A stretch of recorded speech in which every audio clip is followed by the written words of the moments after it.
요단 서편의 가나안 땅 분배에서 가장 먼저 유다 지파가 땅을 분배받았습니다. 그 다음으로 땅을 분배받은 지파가 요셉 지파입니다. 요셉 지파는 에브라임과 므낫세 이렇게 두 지파가 됐는데 16장에서는 에브라임 지파에게 땅을 분배하는 내용이 나오고 오늘 본문 17장에서는 므낫세 지파에게 땅을 분배하는 내용이 나옵니다. 므낫세 지파는 이미 지파의 절반이 요단 동편에서 땅을 분배받았습니다. 오늘 본문 1절이 요단 동편에서 땅을 분배받은 이야기입니다. 요단 동편의 땅 분배와 연관해 마길의 집안이 부각됩니다. 이 마길의 후손들은 요단 동편에서 아모리 족속을 쫓아내고 그 땅을 차지하는데 큰 업적을 남겼습니다. 그래서 마길이 특별히 부각되고 있는 겁니다. 나머지 절반의 므낫세 지파는 요단 서편에서 땅을 분배받는데 요단 서편에서 땅을 분배받는 므낫세 지파는 6개의 가문으로 이루어졌습니다. 오늘 본문 2절에 그 6개의 집안이 나옵니다. 아비에셀, 헬렉, 아스리엘, 세겜, 헤벨, 스미다입니다. 그런데 이 가운데 헤벨 집안에 문제가 생겼습니다.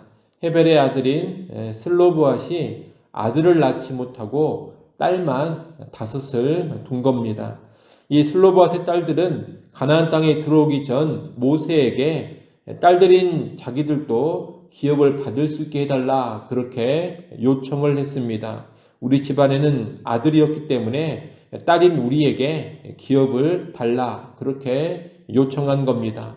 모세는 하나님의 명령에 따라 이 딸들의 요청을 허락했습니다. 가나안 땅에 들어가면 이 5명의 딸들에게 기업을 주라 그렇게 이스라엘에게 명령한 겁니다. 오늘 본문 4절에 보면 그 딸들이 제비를 뽑을 때 여호수아에게 나아가서 모세가 말한 것처럼 우리에게 기업을 달라고 말합니다. 그리고 여호수아는 이 5명의 딸들에게 각각 기업을 줍니다. 그래서 므낫세 지파는 요단 서편에서 모두 10개의 분깃을 얻습니다. 앞서 말씀드린 6가문 가운데 슬로브앗의 딸들이 이어받은 헤벨 집안이 5개의 기업을 취하게 돼서 모두 10개의 분깃이 된 겁니다.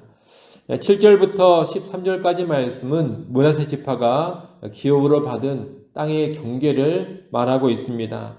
이 경계는 나중에 여러분이 각 지파가 분배받은 땅을 가르쳐주는 지도를 한번 참조하면 좋을 것 같습니다. 본문은 므낫세 지파가 기업으로 받은 땅의 경계를 말하면서 그중 일부의 성읍들은 정복하지 못했음을 말합니다. 12절, 13절 말씀을 같이 한번 읽어보겠습니다. 12절, 13절 함께 읽습니다. 그러나 므낫세 자손이 그 성읍들의 주민을 쫓아내지 못하며 가나안 족속이 결심하고 그 땅에 거주하였더니 이스라엘 자손이 강성한 후에야 가나안 족속에게 노역을 시켰고 다 쫓아내지 아니하였더라. 므낫세 지파에게 할당된 일부 성읍들에는 가나안 족속들이 여전히 남아서 세력을 펼치고 있었습니다.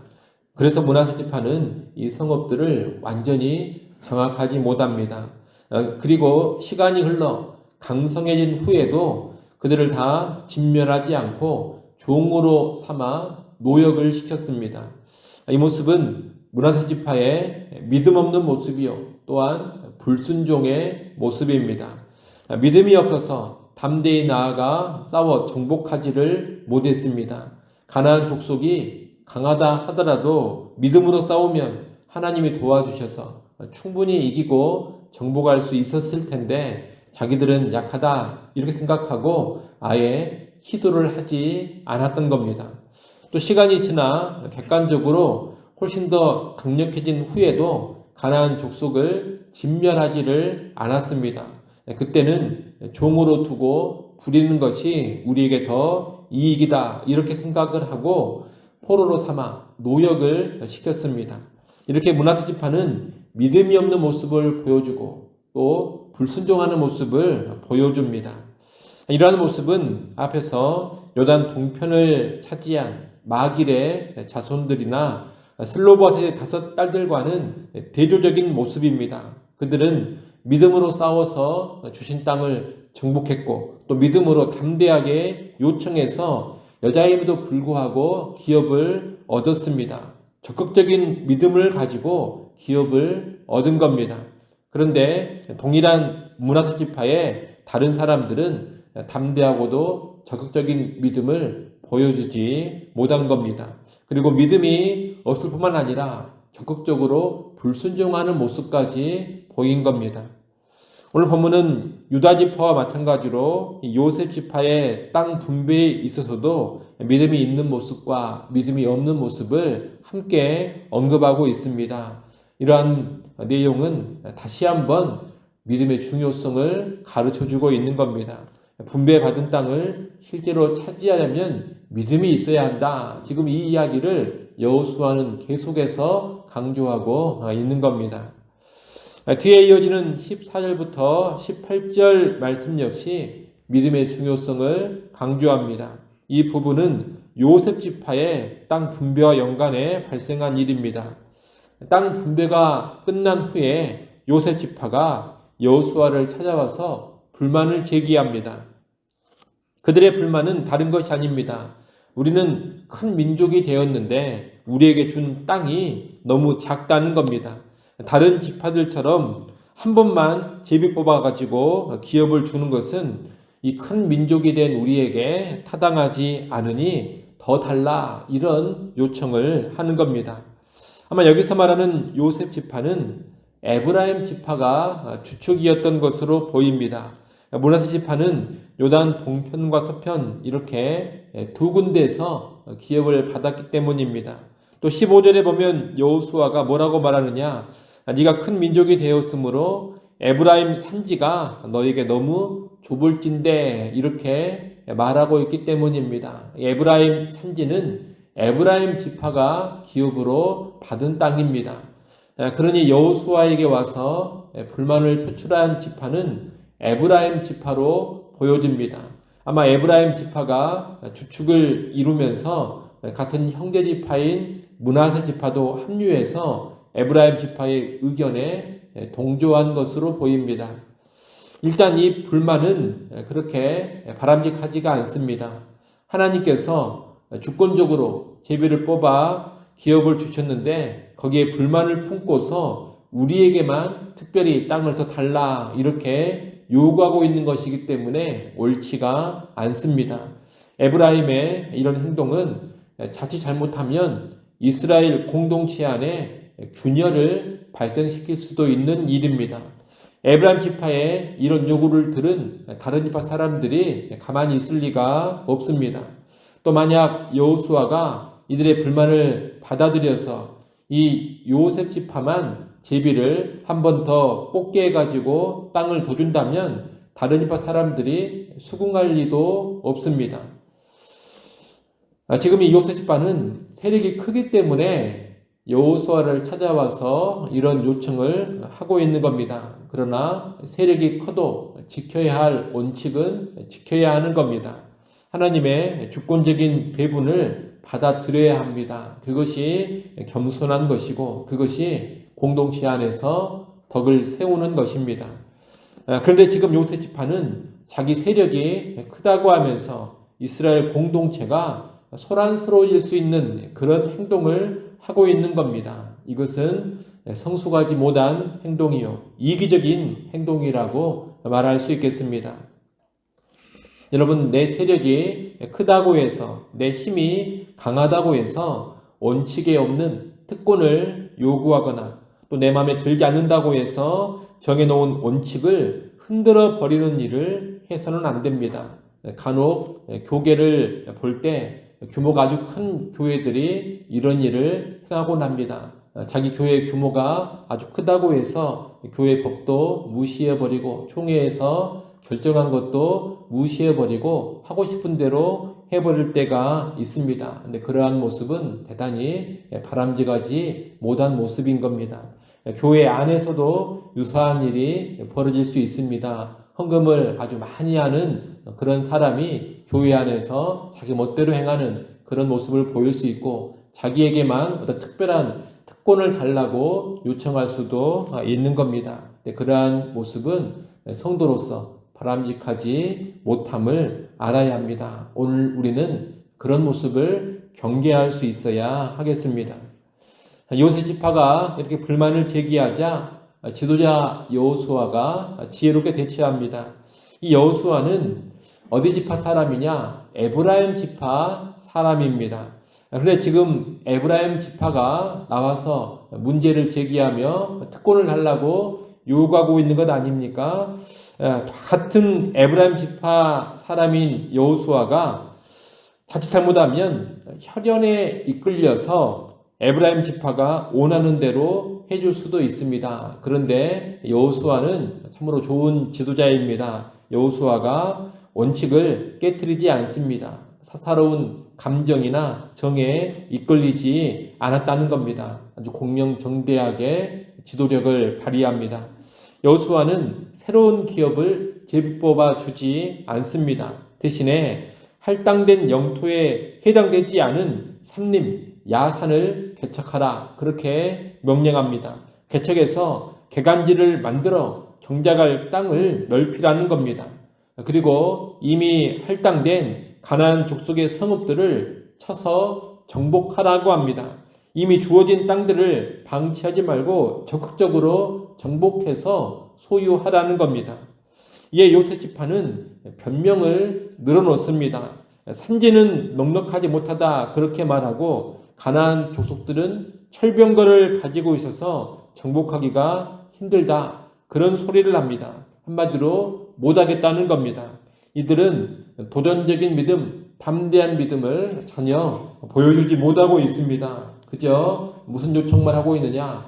좋은 땅을 우리에게 달라, 그런 요청만 하고 있는 겁니다.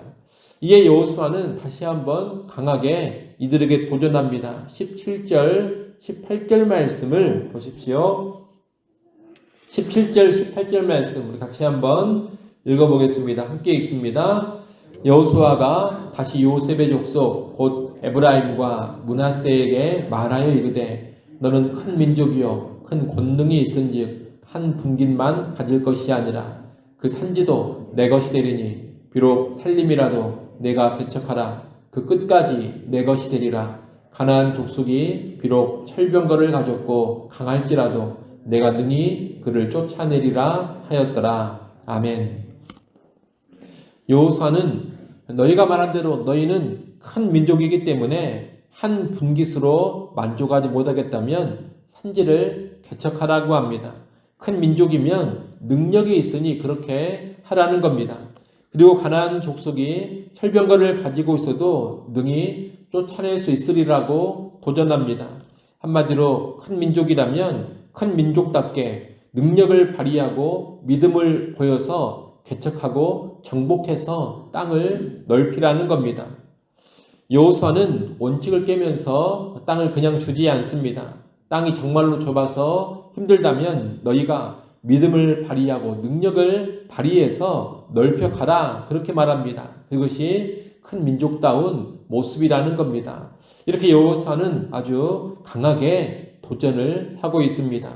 이 여호수아의 도전에 요셉 지파가 어떻게 반응했는지는 오늘 본문에 나와 있지 않습니다. 열려있는 구조로 끝나면서 이 내용을 읽고 있는 사람들에게 응답을 요구합니다. 이 내용을 읽고 있는 너희는 어떻게 반응할 것이냐, 이겁니다. 우리는 이 도전 앞에서 믿음의 반응을 보여야 할 것입니다. 불평, 불만에 붙들려서 나만을 특별하게 대해달라, 그런 식으로 나가면 안 됩니다. 나는 세력이 크니 원칙과 상관없이 나를 우대해달라, 그렇게 나가서도 안 됩니다. 내가 더 믿음으로 살고 내가 더 도전적으로 살려고 해야 합니다.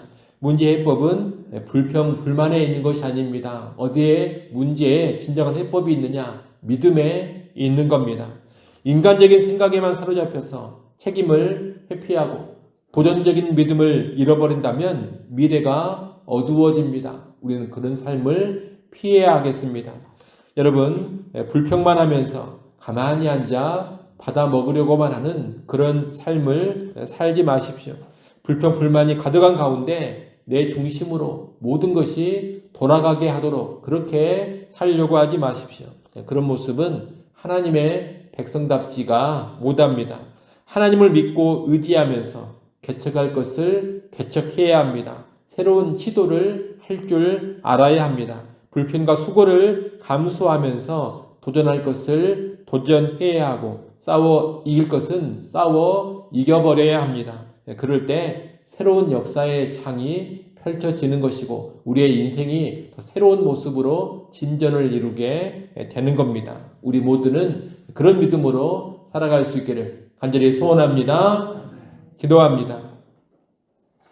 하나님 아버지, 오늘 우리가 하나님 앞에서 담대하고 적극적인 믿음으로 살아가게 하여 주옵소서. 또한 내 삶의 여건들로 인한 불평, 불만을 버리게 하시고 하나님을 향한 믿음을 가지고 담대한 모습으로 뚫고 나가는 믿음의 사람들이 되게 하여 주옵소서. 주어진 현실에 안주하지도 않게 하시고 주어진 현실에 불만을 품지도 않게 하시고 오직 믿음으로 전진하며 나아가는 우리의 신앙이 되게 하여 주옵소서. 아버지 하나님, 이 시간 하나님 앞에 나와 엎드려 기도할 수 있는 시간 주셔서 감사합니다. 믿음으로 담대히 구하는 시간이 되게 하여 주옵소서. 새벽에도 오시는 하나님의 은혜와 능력을 누려가는 시간 되게 하여 주옵소서. 오늘 하루도 주님과 동행하며 주님의 기쁨 되는 삶 살아가게 하여 주옵소서. 예수님의 이름으로 기도드리옵나이다.